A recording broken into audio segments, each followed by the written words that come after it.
Je suis candidat, je suis candidate, je veux organiser un meeting.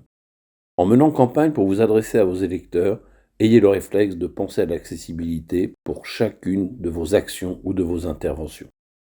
Voici des conseils, tous complémentaires, pour prendre en compte chacune des situations de handicap et rendre vos meetings accessibles à tous. Les candidats veilleront à la chaîne de déplacement.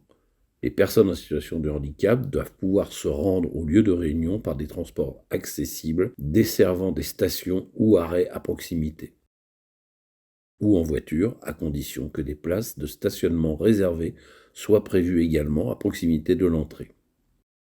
L'entrée du site ainsi que le cheminement feront l'objet d'une signalétique lisible, visible et compréhensible par tous en continu et sans rupture.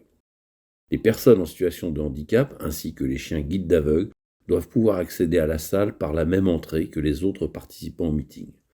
Des files d'attente différentes peuvent toutefois être prévues, en particulier dans le cas de meetings de grande taille, afin de prendre en compte la situation des personnes se déplaçant avec des cannes.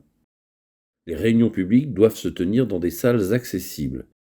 En programmant leurs réunions, les candidats devront s'assurer de l'accessibilité complète des salles qu'ils réservent. Aucun obstacle ne doit compromettre la circulation. Veillez à ce qu'il n'y ait ni marche, ni pente raide, ni mobilier encombrant les passages. La largeur des passages doit être suffisante pour laisser passer un fauteuil roulant électrique. Il ne faudra bien sûr pas oublier l'accessibilité et la signalisation des sanitaires. Vous pouvez mettre en place un accompagnement humain. Certains seront contents d'être accompagnés à des places éventuellement réservées pour éviter la bousculade durant le meeting. Mais surtout, n'imposez rien, proposez.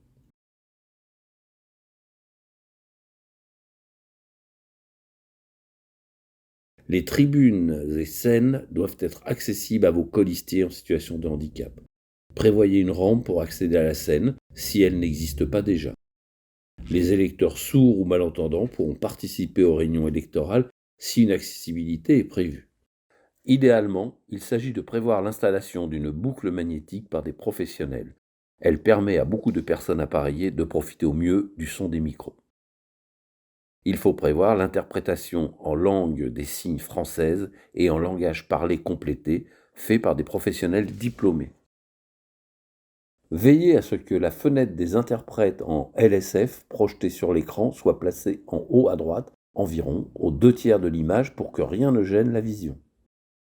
La transcription écrite simultanée ou sous-titrage projeté sur grand écran est indispensable. Elle doit aussi être faite par des professionnels diplômés. Pour les réunions de grande taille, le recours à l'ensemble de ces supports de communication devrait être systématique.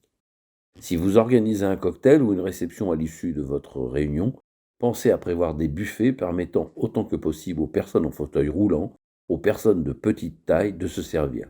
Prévoyez aussi des chaises permettant aux personnes se déplaçant avec des cannes de pouvoir s'asseoir.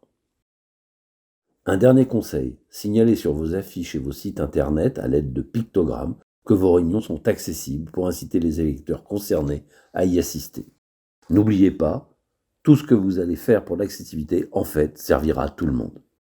Ce film est réalisé en 3D pour le CNCPH par l'association Creative Handicap. Conception 2D et 3D Maxence Lebré, infographiste 2D et 3D, apprenti en situation de handicap de l'association. Merci et bonne campagne à tous.